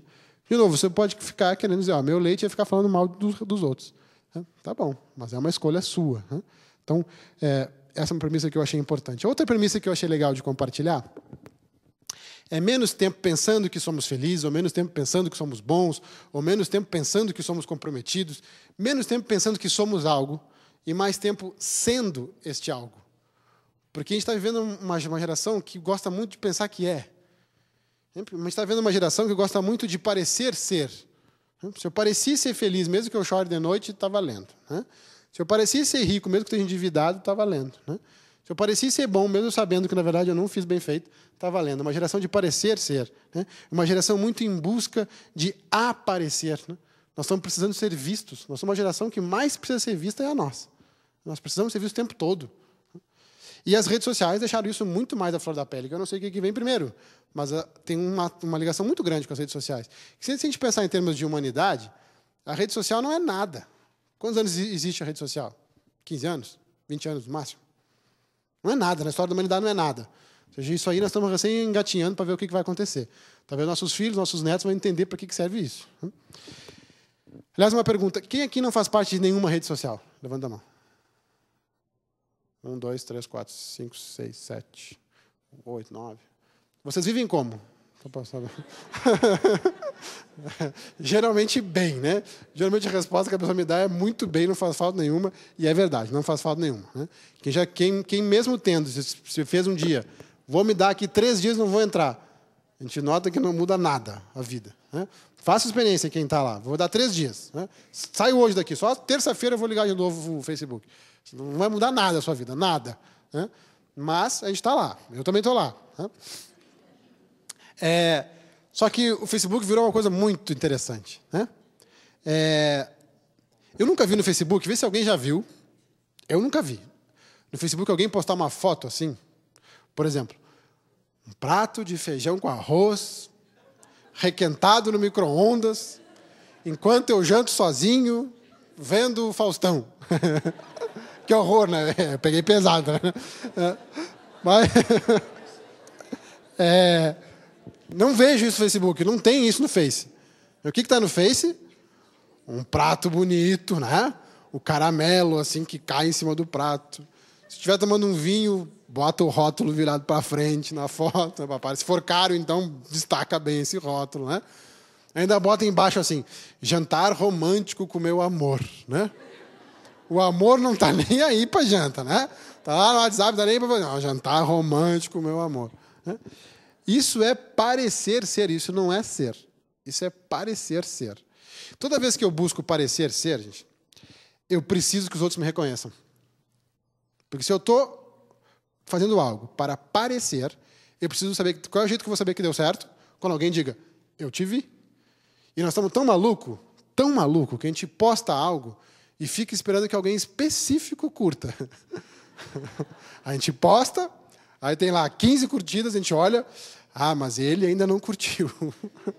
A gente quer alguém específico que curta. Cara, se essa pessoa é muito importante para você, não vale mais a pena você falar para esta pessoa que você fez tal coisa, que você viu tal coisa. Porque a gente está nessa busca que quando eu pareço ser, eu preciso ser validado. E o único jeito de ser validado é com os outros me reconhecendo. Quando eu sou, eu não preciso disso, porque eu sei que fui. E aí, bom, se depois eu quiser usar minha taxa de exibicionismo, que todos nós temos, alguns mais, outros menos, e depois eu falar, olha, vivi uma experiência muito legal, ok. Mas distinguir isso. Pega e puxa da sua memória um jantar romântico que você já teve. Não está bacana. E quem não teve, vá atrás, que é legal. Eu estou falando só o jantar também, tá? Depois é bônus, tá? Pegando só a janta mesmo. Pensa lá, você estava lá jantando, papo legal, um lugar legal, comida boa, bebida boa. Sabe aquela hora que a gente perde a noção de tempo? A gente olha no relógio e fala, nossa, já é tal hora. A gente perdeu a noção de tempo. Nessa hora, a gente está realmente sendo. Pensa nessa hora, você vai fazer o seguinte. Só um pouquinho. Para aí. Esfria a tua comida. Segura o teu bom papo. Eu vou pegar meu celular para bater uma foto para botar no Face. A gente não faz isso. Sabe por quê? Isso nem passa pela cabeça. Porque nessa hora nós estamos sendo. E quando a gente está sendo, a gente não precisa parecer ser. Como eu falei, pode ser que amanhã de manhã minha taxa de exibicionismo me leve a abrir o Facebook e dizer: ontem eu tive uma noite maravilhosa. Ok. E aí cada um com as suas taxas de exibicionismo. Mas se comprometer em ser. Seja quem você está querendo ser. Porque uma coisa é a primeira fase do trabalho que eu faço na esfera individual é de escolha. Quem você escolhe ser para essa família, para essa esposa, para esse marido, para esse colega, para essa sociedade, quem você escolhe ser. A segunda é se comprometer com a escolha, que é a mais difícil. Porque a primeira basta ter consciência. Se eu me der um tempo para ter consciência, eu consigo responder. A segunda exige dedicação. A segunda tem a ver com a vaca. Basta se comprometer. Se você quer ter uma noite romântica, seja comprometido com ela. Se você quer estar lá, esteja lá. Esse é, inclusive, uma frase muito dita por mestres budistas. Né? Quando você estiver aqui comigo, esteja comigo. Nem que seja por 1 minuto, mas esteja comigo. Então, isso tem muito mais a ver com o ser.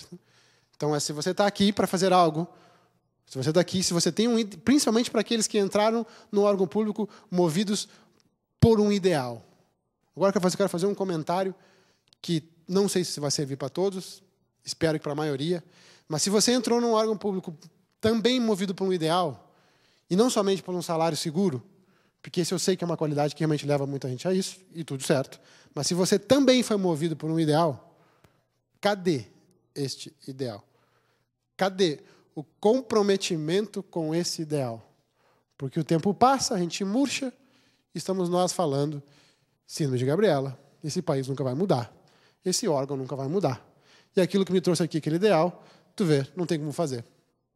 E a pergunta que eu faria na esfera individual é: o que é possível agora, para você? Você talvez não possa mudar o órgão todo, mas você pode mudar você. Essa é a parte que você tem em gestão. Existe um estudo filosófico que diz que quando um grupo, 10% do grupo muda, os outros 90% acompanham. Isso é um estudo filosófico de um autor chamado Claudio Malcolm. E ele tem uns livros muito legais, o mais famoso dele é chamado Fora de Série, que é um livro muito bacana também.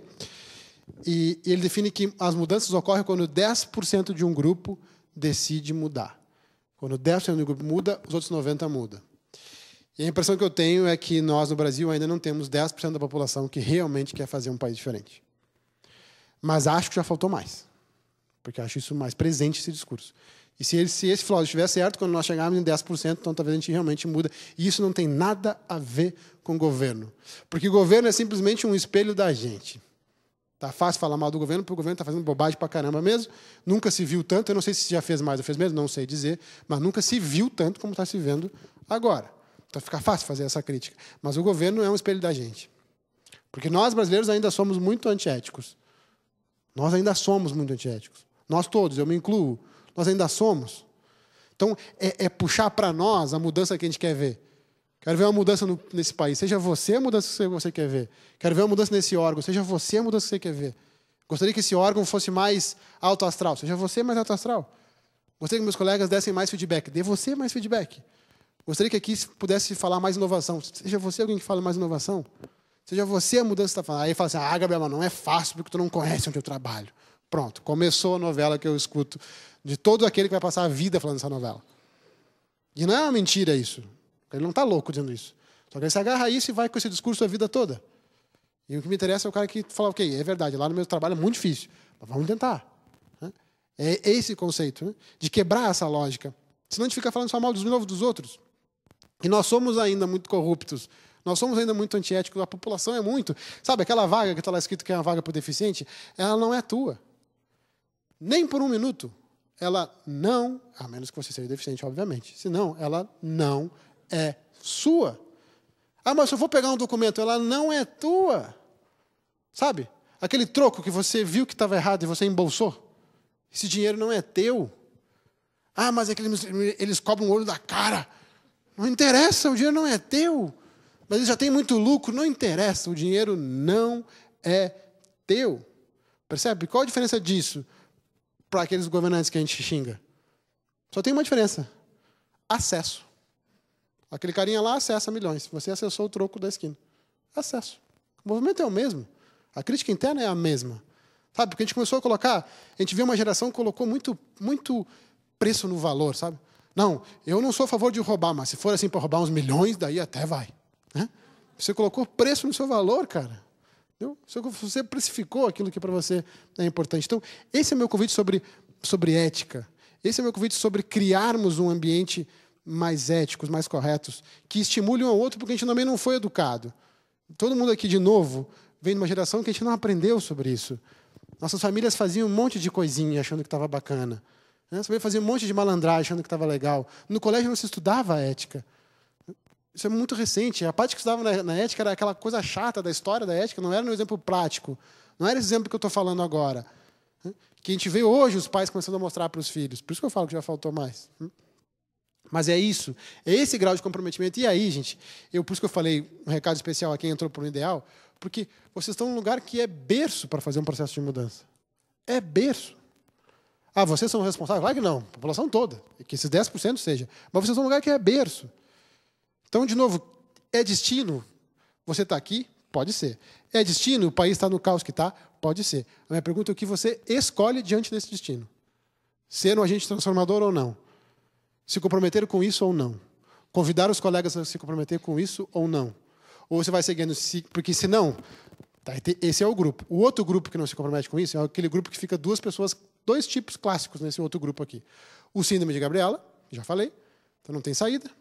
E os críticos de plantão. Birrentos, chatos, criticando, passa o dia inteiro mostrando as coisas ruins dos outros. Né? Então é menos tempo pensando nisso e mais tempo realmente nós podemos ser a mudança que a gente quer ver. Eu botei essa frase aqui porque eu conheci ela em inglês, essa expressão. Então eu deixei em inglês porque eu conheci em inglês. E lá tem um jargão. Quem já teve oportunidade de, principalmente, negócios ligados aos Estados Unidos, eles têm muito um jargão no mercado de trabalho, que é go hard or go home. Que é vem forte, vem pesado, cara, vem intenso, ou volta para tua casa, ou desiste. E eu acho essa frase extremamente poderosa. Porque aí eu comecei a abreviar ela, botei go hard e comecei a trabalhar com ela, porque esse lugar meio é um lugar muito ruim. O médio é muito medíocre.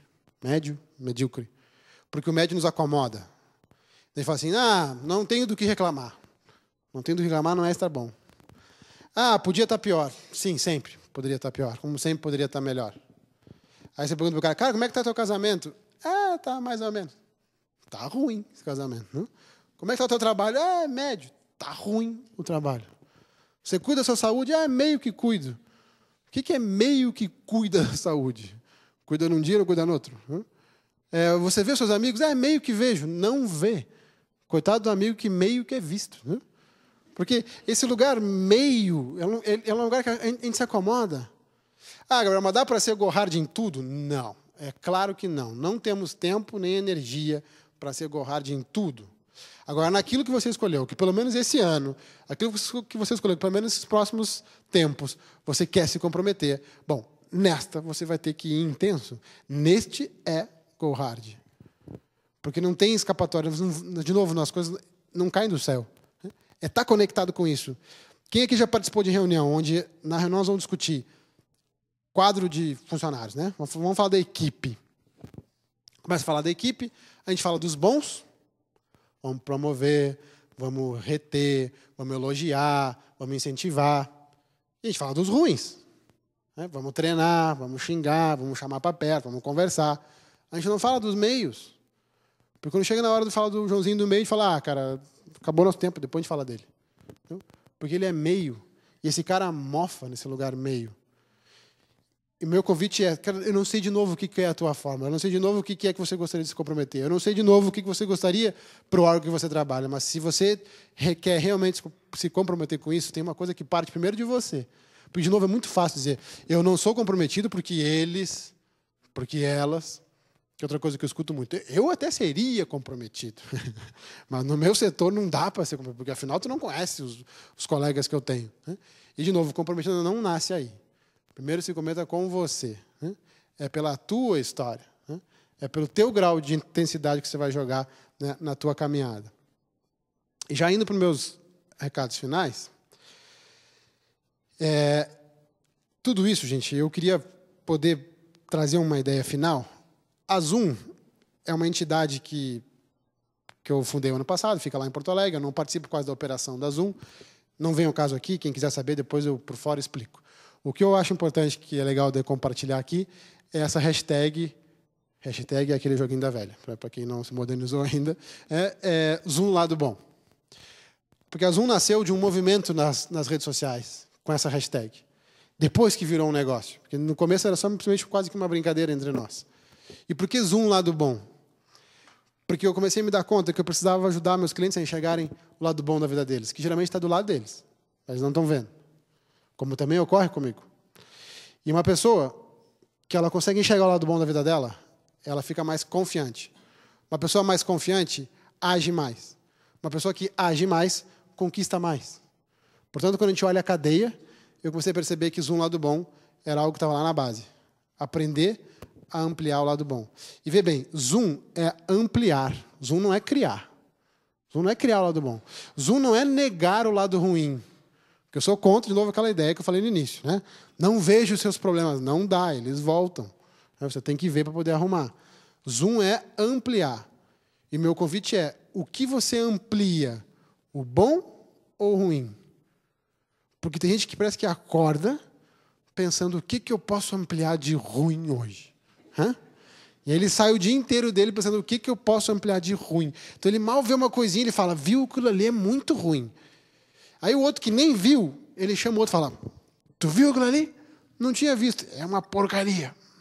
Isso é ampliar o lado ruim, você não agregou nada. Isso é ampliar o lado ruim. Quer ver um momento clássico de Zoom lado ruim? Tem 2 momentos clássicos. O primeiro, happy hour de trabalho. Então, você sai do trabalho e vai para o happy hour. Zoom no lado ruim para falar mal daquele colega que não está no happy hour. Né? E que de rap não teve nada. Né? E aí ficamos lá, falando horas desse colega que não adiantou nada. Quer ver outro momento clássico de Zoom lado ruim? Encontro de família no fim de semana para falar daquele primo maconhado que se perdeu da vida. Né? Que todo mundo tem um primo maconhado que se perdeu na vida. Né?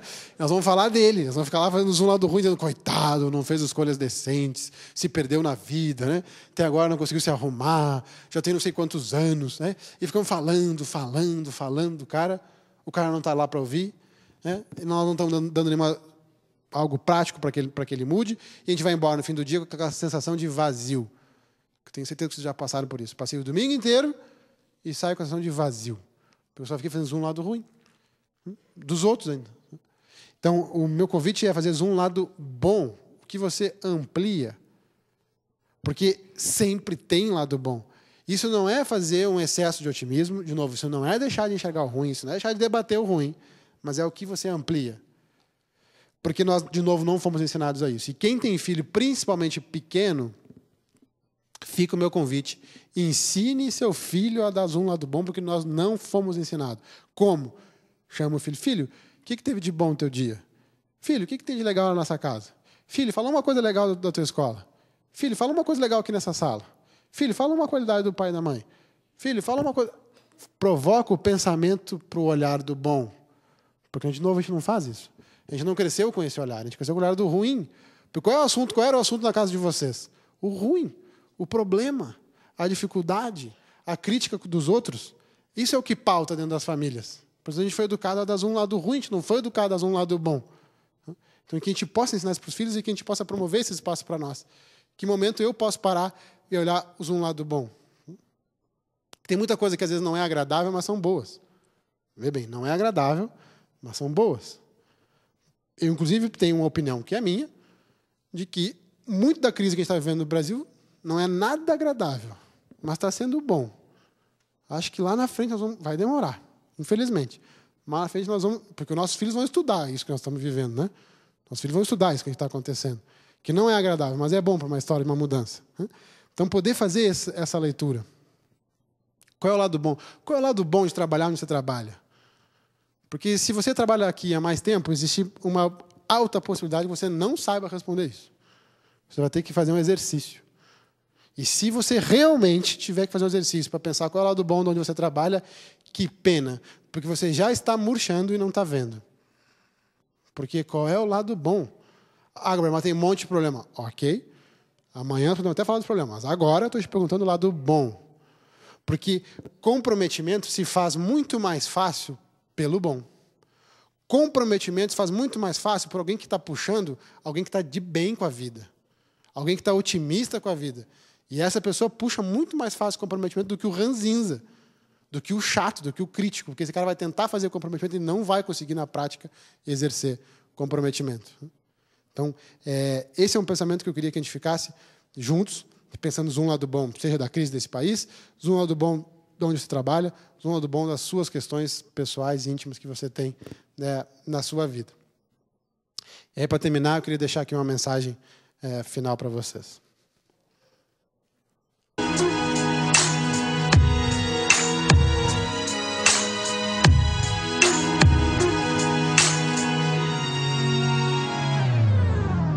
Maybe we need to wanna fix it. Maybe stop talking.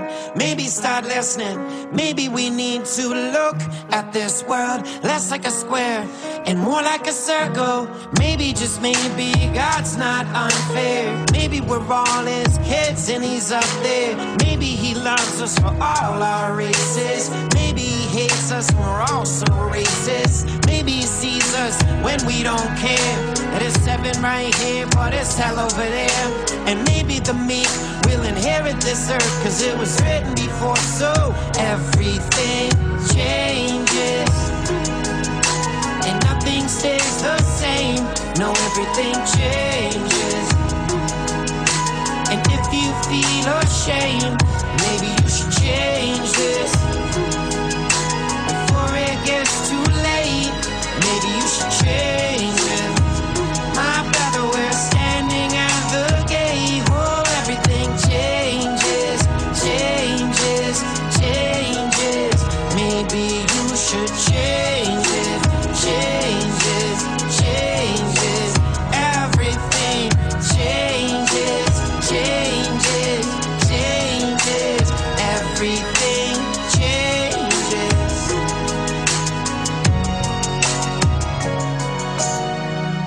Gente, eu realmente espero ter deixado uma semente. Falei no início. Se serviu para você pensar alguma coisa que você não estava pensando antes de chegar aqui, então valeu todo o esforço desse evento. Eu queria finalizar. Aqui estão meus dados, fico à disposição. Tenho o Facebook, postei uma foto quando cheguei aqui. Vocês vão ver lá. Né? Então podem entrar lá.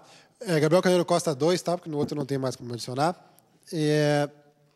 Mas eu queria encerrar essa primeira parte, antes de a gente abrir para um espaço que a gente vai ter em 2 minutinhos de pergunta, repetindo uma frase que eu coloquei nesse vídeo final, que é: você escolhe a vida que você quer perseguir. Você que escolhe. Mas não deixe de perseguir. Porque ao longo do tempo, o que eu percebi com pessoas, que esse grupo que deixa de perseguir, que vai ficando médio em tudo na vida, minha carreira está média, meu casamento está médio, está tudo médio, e eu mais ou menos que vivo, essas pessoas murcham. É muito provável que aqui não tenha nenhum murcho, porque os murchos não vêm nesse tipo de evento, que ele acha que é bobagem. Mas vocês conhecem pessoas murchas. E é triste olhar para alguém murcho. Que a gente olha e fala assim: cara, o que a vida fez contigo? Você não sorri, você não ensina, você não aprende, né? Você não vive, você sobrevive, que tem uma imensa diferença. Murchou.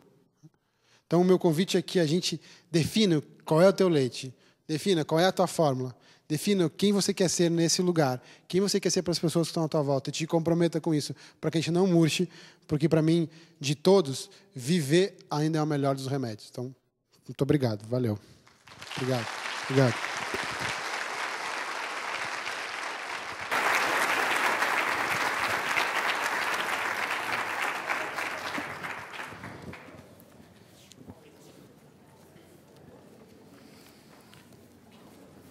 Quem está saindo vai perder o sorteio. Reservamos alguns minutos para perguntas a serem feitas ao nosso palestrante. Por favor, levante a mão quem tiver algum questionamento para levarmos o microfone. Vamos lá. Quem tem alguma pergunta ou colocação, ou complementar, ou criticar mesmo, quem que tem a vontade de fazer algum comentário? Sempre o primeiro é mais difícil, vamos ganhando tempinho para ver até que alguém apareça. Pode levantar a mão. Eu vou dar uma dica. Ó, levantou a mão ali, levantou. Não sei que você levantou.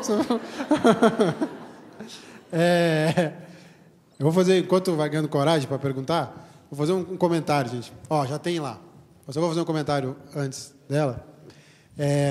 Porque, obviamente, assim como vocês, eu também vira e mexe, estou eu assistindo palestras de outras pessoas. Se você está ouvindo uma palestra, eu não estou falando da minha, tá? Qualquer palestra.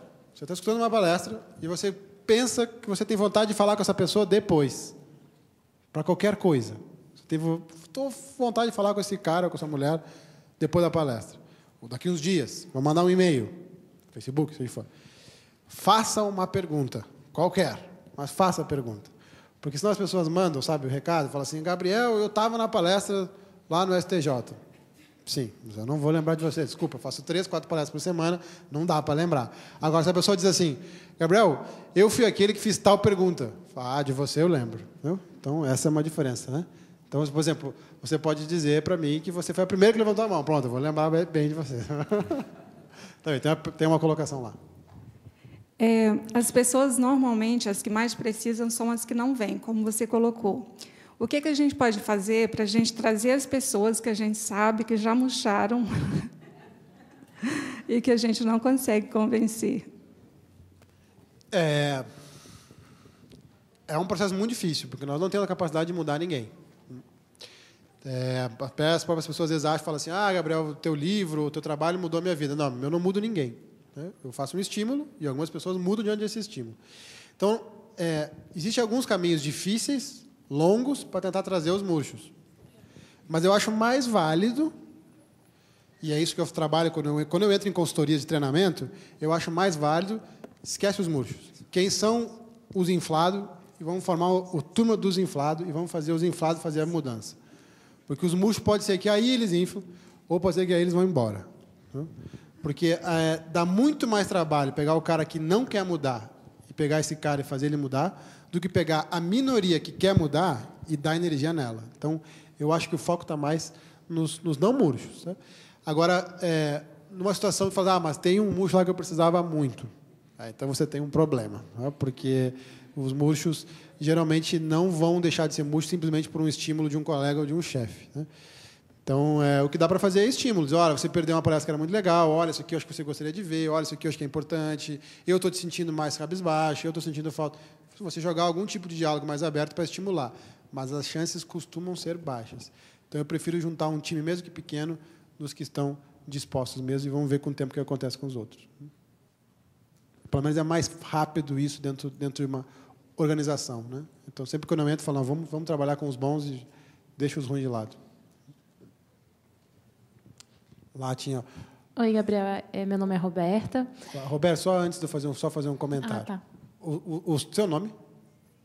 Sirlene. Eu trouxe 2 livros, um exemplar de cada livro. E combinei que seria dado para a primeira pessoa que perguntou e para a segunda pessoa que perguntou. Tá?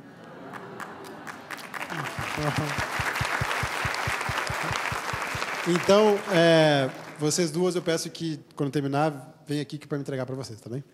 Tá, agora sim.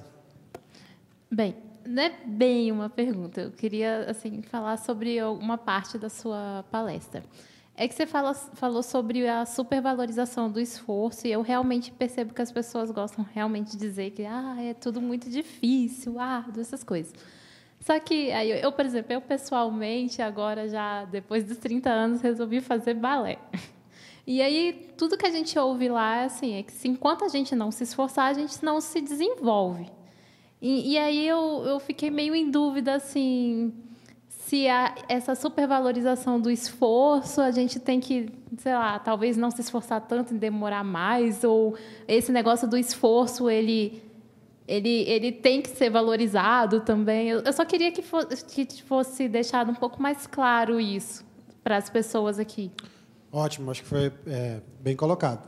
Assim, o grau de esforço que cada um de nós vai colocar em qualquer área da vida é uma decisão individual. Eu não estou dizendo que não se deva colocar esforço. Muito pelo contrário. Se você quer algo que poucos conseguiram, você realmente vai ter que passar pelo esforço. Não tem mágica. Então, lá na tua aula de balé, eu acho que eles estão super certos, sim. O que eu trago é o que você valoriza mais. O que você conta mais. As inúmeras vezes que você deixou de sair para ensaiar, ou você conta mais que agora você aprendeu uma dança nova? É isso. O esforço faz parte. A pergunta é, quando você se torna, quando você conquista, o que você conta? O esforço ou a conquista? É nesse sentido. Mas o esforço faz parte, sim. Mas é simplesmente a gente dar mais valor. Aí você aprende uma dança nova, alguém te elogia e fala, mas eu me ferrei 2 anos para chegar assim, tá bom. Mas a pergunta é, curta o elogio de ter a dança nova. Né? Ficou um pouquinho mais claro? Não tem mais livros, mas a gente pode fazer perguntas. Tem aqui embaixo. Onde está o microfone? Tem ali em cima, depois vem aqui para baixo. Ótimo. Olá, tudo bem? Meu nome é Leonardo e também queria fazer algo bem no sentido da última pergunta, né? E não é nem uma pergunta, é mais um paralelo mesmo do que você falou do esforço, de não valorizar muito o esforço, mas sim, o objetivo é que uma coisa que a gente escuta muito também, pessoas falando que a jornada vale mais do que o objetivo, tipo. E aí eu queria ver um paralelo que você tem com isso, sendo que a jornada seria o esforço, entre aspas, né? Então, eu gosto dessa frase, a jornada vale mais que o destino, só que eu prefiro ajustar um pouquinho ela. A jornada vale tanto quanto o destino. É o jeito que eu prefiro pensar. A parte que eu concordo com a frase é que, geralmente, o destino é aquela história do quando você chega lá, o lá não está mais lá. Então, parece que você nunca chegou no destino. E a parte que eu qualifico da jornada, na frase que tu está falando, eu não botaria o esforço. Eu botaria quem você se tornou. Sabe? Porque as pessoas falam assim, por exemplo, todos aqui, né? Eu estou trabalhando para os outros. Todo mundo que é funcionário, que não é dono, às vezes gosta de usar essa frase. Estou trabalhando para os outros. Errado, cara. Você está trabalhando para você. Porque quem você se torna ao longo do trabalho é seu. E quando você for embora daqui, a única coisa que você vai levar é você mesmo. Portanto, é seu. Esta é a jornada. Quem eu me tornei, o que eu aprendi, o que eu evoluí, saí daqui melhor do que entrei. E isso tem valor tanto quanto as coisas que eu conquistei. Então, eu botaria tanto quanto e pensaria a jornada muito mais naquilo que eu me tornei do que no esforço. Embora, de novo, como meu colega, o esforço é necessário, mas menos valor. Melhorou? Tem mais? Oi, Gabriel, meu nome é Adriana. Meu nome é Adriana, eu queria te perguntar o seguinte, você falou sobre essa coisa de ser mediano, né, Eu queria saber se isso tem relação com o que no senso comum se chama de zona de conforto e se tem uma dica de ouro aí para você quebrar isso ou não. Dica de ouro, eu já estaria milionário, né? Não é o caso. Estou em busca dela também. Bom, vou contar uma historinha talvez um pouquinho maior, mas para chegar na sua resposta. Todo mundo conhece, como você falou, a frase já antiga, né? Saia da zona de conforto. Meu primeiro livro, que eu vou dar na ordem, tá? O primeiro livro, então, para você, o segundo livro para você. O primeiro livro é O Encantador de Pessoas, é um livro que eu escrevi em 2012. E lá tem um determinado momento do livro que está escrito: saia da sua zona de conforto. Passou um tempo, em 2014, almoçando com um conhecido meu, falou, cara, adorei o teu livro, fantástico. Olha só, tem uma parte que eu discordei. Tudo que eu fiz na minha vida foi para chegar a um lugar confortável. Aí vem tu dizer que eu tenho que sair da zona de conforto. Não dá, velho. Aí eu vi isso e falei, puxa, cara, ele tem razão, né? Falei, cara, o que eu faço? Já tem 100 mil cópias do livro, cara. O que eu vou fazer? Eu falei, o seu problema é teu, né? Eu só te falei a ideia. Bom, aí teve 2 coisas. Primeiro, lembrei de um fundamento também budista que fala o seguinte: o poder não estar mais lá. Nós temos esse direito. Gabriel, em 2012 tu falou que tinha que sair da zona de conforto. Mas eu não estou mais lá. A minha vida andou, eu mudei, eu evoluí. Sabe? Eu vi ontem uma frase num evento que eu estava, eu quero sempre ser a última versão de mim. Eu achei legal essa frase. Essa frase não é minha, eu ouvi ontem. E esse conceito, portanto, eu não estou mais lá. Isso me permitiu poder pensar sobre a zona de conforto, que é onde vai chegar na tua pergunta. Eu hoje, aí já no livro novo, eu já falo isso no livro novo, mas isso não perdeu o valor do livro velho. Né? Eu entendo o seguinte, nós não temos que sair da zona de conforto. Nós temos que ampliar a zona de conforto. Minha carreira não está confortável.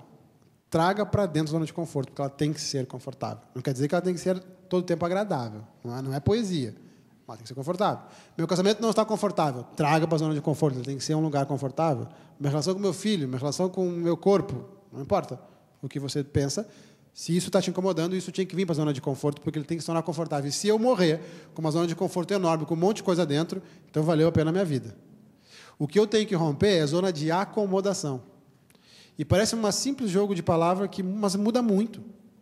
Eu tenho que sair do lugar de acomodado e ter mais coisas que me confortam ao longo da vida. Então, quando eu falo do meio, tem muito mais a ver com acomodação. Agora, Gabriel, mas tal coisa na minha vida, eu não estou com tempo para mexer e vai ter que ficar meio. E eu vou ter que ficar acomodado. Normal. Acontece na minha vida, acontece na de todos aqui. A única questão é, quando chegar a conta, e a conta vai chegar, você paga. Só isso. Não cuidei da minha saúde. Quando eu ficar doente, paga a conta. Não fui estudar inglês, perdi uma oportunidade de ser promovido, paga a conta. Não dei bola no meu casamento, meu marido pediu divórcio, paga a conta. O que eu acho ruim é a gente se acomoda e depois não quer pagar a conta. Depois disso que aconteceu por causa dos outros. Então, assim, é inevitável ter zona de acomodação na vida. É inevitável. O que eu estou propondo é aquilo que é importante para você hoje, sai a zona de acomodação e amplia a zona de conforto. Aquilo que não é tão inevitável, deixa acomodado, mas quando vier a conta, paga a conta. Ficou um pouquinho mais claro? Legal. Acho que agora vem o microfone para ti. Graças ao nosso estagiário. Tudo bom? Meu nome é Geórgio. Tudo bem? No final da apresentação, você falou em mudanças, né? E como é que é trabalhar com essa questão de mudança, a questão dessa ruptura de valores? Você fala valor que a gente vem já da valores da organização, ou seja, da cultura de trabalho, porque às vezes valores muito agregados na cultura de trabalho, às vezes dificultam essa mudança para que a gente possa melhorar o ambiente de trabalho, melhorar a relação com pessoas. Às vezes não, sempre. A cultura determina muito o que está acontecendo. E, de novo, mudança é processo. O problema é que a gente está vivendo uma ideia de tudo com pressa. Nós estamos vivendo uma geração de tudo com velocidade e a gente está exigindo mudança rápida. E mudança não... Essa mudança que nós estamos falando não é rápida. Imagina, gente, se a gente quer mudar uma característica em nós, e quem aqui já mudou uma característica profunda sua, você sabe que você levou anos para mudar. E a gente acha que o Brasil vai mudar em um governo. Não vai. Não tem mágica. Vai levar anos para um país inteiro mudar. Então, tem que entender que é processo. Isso não significa cruzar os braços, mas entender que é processo. Porque mudança cultural, por exemplo, numa empresa, vou pegar uma empresa privada para dar um exemplo, porque fica mais fácil do exemplo que eu vou contar. Aí o dono da empresa, que sempre tem a figura do dono na empresa privada, fala assim para mim, Gabriel, eu quero fazer um trabalho para mudança de cultura aqui na empresa. Eu falei, tá bom, vamos ficar 5 anos juntos. Não, quero fazer um trabalho de 1 semana para fazer. Cara, só tem um jeito em 1 semana mudar a cultura da empresa. Manda todo mundo embora, inclusive você. Não é? Então vai todo mundo, vem todo mundo novo, a gente muda em 1 semana. Como isso não é possível na prática, não tem como. Então, quando a gente pega, por exemplo, uma situação como vocês aqui, além do histórico e da cultura do próprio órgão, vocês carregam o histórico e a cultura do país a reboque do órgão. Então, é lógico, é pesado. Vai mudar? Não, não vai mudar. O que dá é para a gente ir criando episódios marcantes nesse processo. E a pergunta é, eu quero ser o agente desse episódio? Eu quero propor esse debate? Eu quero mostrar isso para os meus colegas, ou eu quero dizer, não vou nem falar, não vou fazer. Então, pensar... tem uma ONG que começou em Caxias do Sul, uma cidade perto de Porto Alegre, hoje essa ONG está no mundo todo, chamada 1%. Essa ONG, eu tenho a honra de ser um dos embaixadores dessa ONG, e ela defende a ideia de doe 1% seu para tudo. Desde a questão financeira mesmo, que eu nem vou entrar no mérito. Mas também tem isso. Mas eles vão muito na história do 1%. Eu falo assim, você quer fazer uma mudança? Qual é o 1% da mudança? Foca nisso. Né? É o que faz a diferença. Então, por exemplo, você quer perder 10 quilos, que as metas das pessoas são muito diferentes. Né? As pessoas querem juntar dinheiro, casar, ter filho, viajar e emagrecer. Né? Basicamente, essas são as metas que eu mais escuto. Né? Quer perder 10 quilos.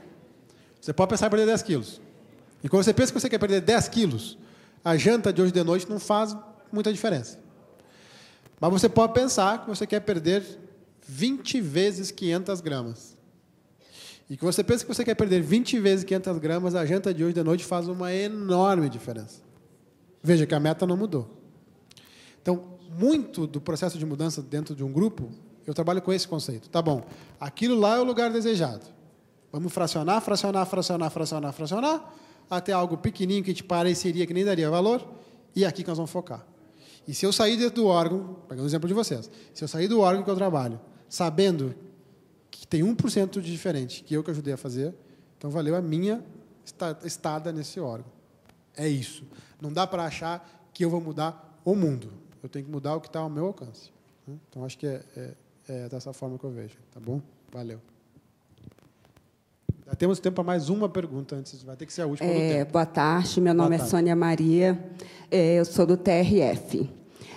Eu queria saber de você o seguinte, eu estou no serviço público há mais de 20 anos, me capacitei, fiz 2 cursos superiores, 4 pós, 1 mestrado e nunca fui valorizada dentro do serviço público. Né? Agora não dá mais tempo, passou o time, vou ter que aguardar a aposentadoria para fazer outras coisas dentro do setor privado. Mas a minha pergunta é a seguinte, o que você acha que o servidor tem de fazer dentro do serviço público para se sentir valorizado? Porque já deu para perceber que a capacitação individual não é válida dentro, não é valorizada dentro do serviço público. Então, eu gostaria de saber a sua opinião. Como sobreviver, né, aos próximos 10, 5 anos dentro do serviço público? Essa é quase a pergunta de ouro da colega lá de cima. Vou tentar expressar um pouquinho o que eu penso sobre a sua pergunta. Quando a gente decide entrar num jogo, nós temos que fazer algumas escolhas. Ou eu jogo o jogo e não reclamo do jogo, ou eu jogo o jogo e vou tentar mudar o jogo, ou eu jogo o jogo, vejo que não tem mudança e saio do jogo. Qualquer uma fora dessas 3, murcha. Eu não sei qual é a sua dessas 3. Estou só falando, não estou falando do seu caso, estou falando da sua pergunta, pensando no contexto geral. O ambiente não valoriza. Essa é uma queixa que eu não vejo só como dos públicos. Eu que circulo muita empresa, vejo essa queixa, ela é recorrente. Todo líder diz que a sua equipe não é tão boa e toda equipe diz que o seu líder não reconhece. Qualquer lugar que eu vou. Né? O líder diz, essa equipe não é comprometida.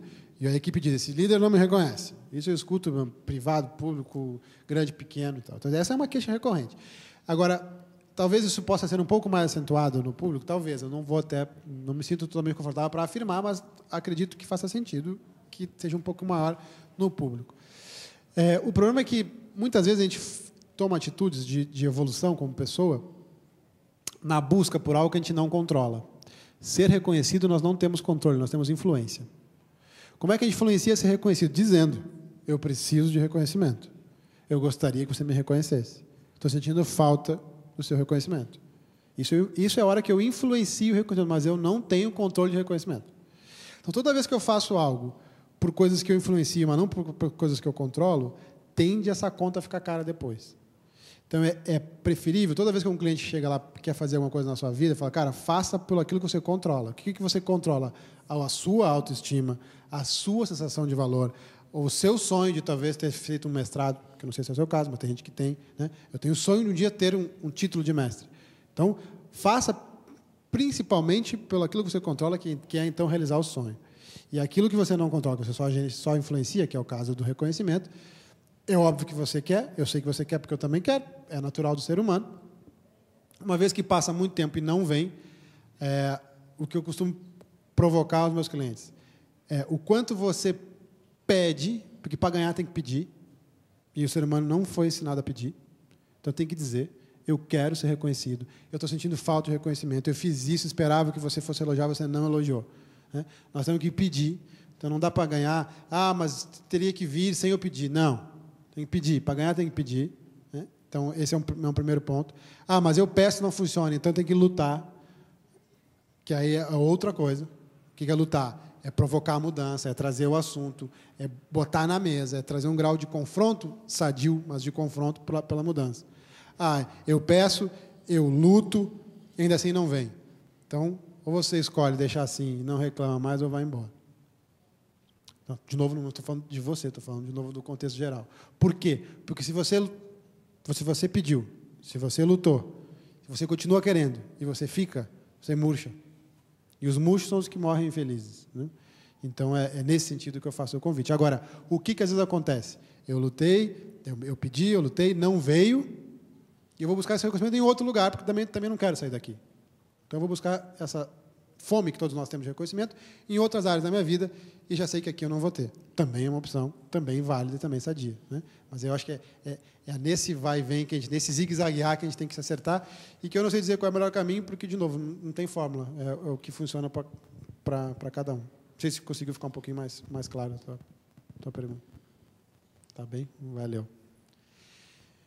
Pelo horário que eu sei que é 6 horas, né? Está exatamente no horário, estamos bem. Então, gente, se alguém ainda ficou com vontade de fazer alguma pergunta, alguma colocação, ainda vou ficar uns minutinhos aqui, ou, de novo, pelos contatos aí, teria o prazer de responder. E espero, quem sabe, nós estávamos falando de corredor, o Pablo nem embora foi. Obrigado, Pablo. Ficou aí. Ele estava falando da possibilidade de, quem sabe, em algum outro momento, voltar a encontrar vocês aí. Tá bom? Então, muito obrigado. Boa volta. Obrigado.